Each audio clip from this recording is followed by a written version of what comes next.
Hi, I'm China, and apparently I'm using my radio voice, which I don't think, because if I was, I would sound completely different to this right now.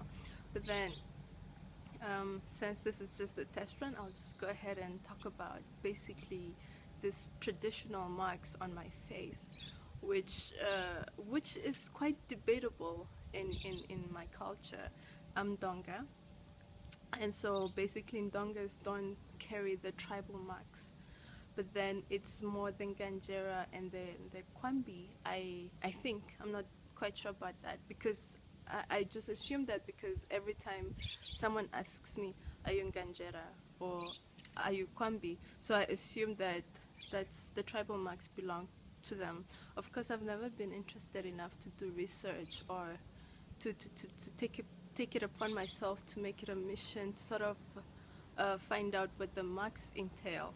Although I know that it's like beauty, it's a beauty mark for either the Kwambi Songanchera. It could be both, but I wouldn't know because I've never done research. Okay, so basically I have these tribal marks, you know, it's evident. They're on my face. I mean, I think it's the first thing anybody notices about me, except my awesome smile that they just they just look past that and go straight to the tribal marks. And I guess people have a certain way of sort of trying to recognize other people. So I'm sure when people are trying to describe me, they go, "No, you know, China, that girl with the 11s, or rather the tribal marks." So I guess that's how they would sort of try to describe me.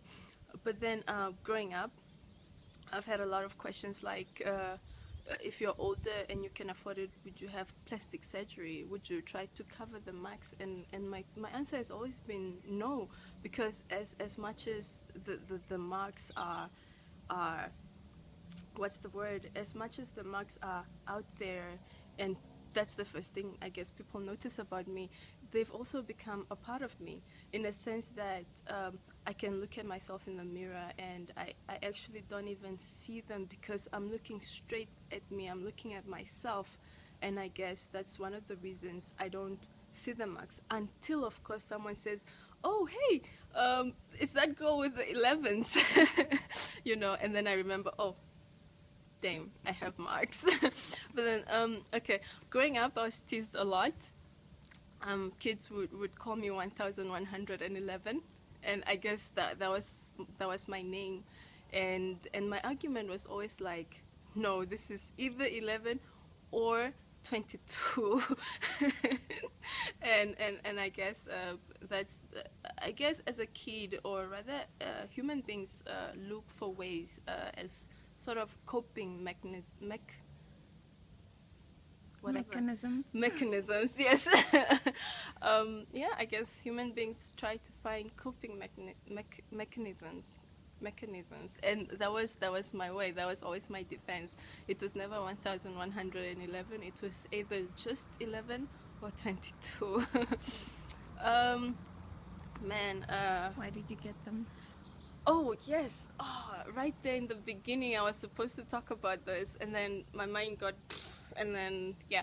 So I jumped the steps. So anyway, as a kid, I had crazy eye problems, and we were in the village, and my grandmother, my eyes were swollen, like, swollen. And my grandmother panicked, and the hospital was too far at the time on Nanjokwe. And the hospital was too far. There was basically no transport. There was no car. And so my grandmother panicked. She thought my eyes were going to explode or something. That's the way she describes it anyway.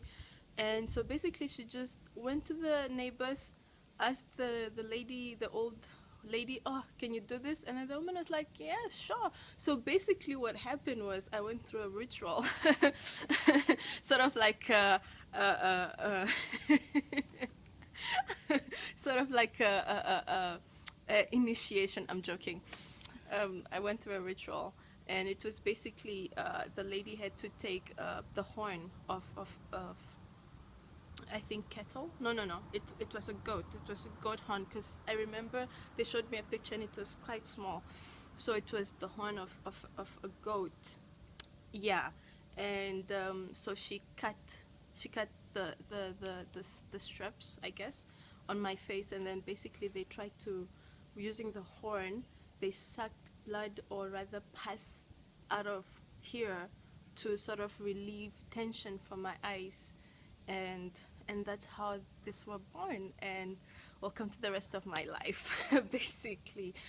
And yeah, story of the tribal mark.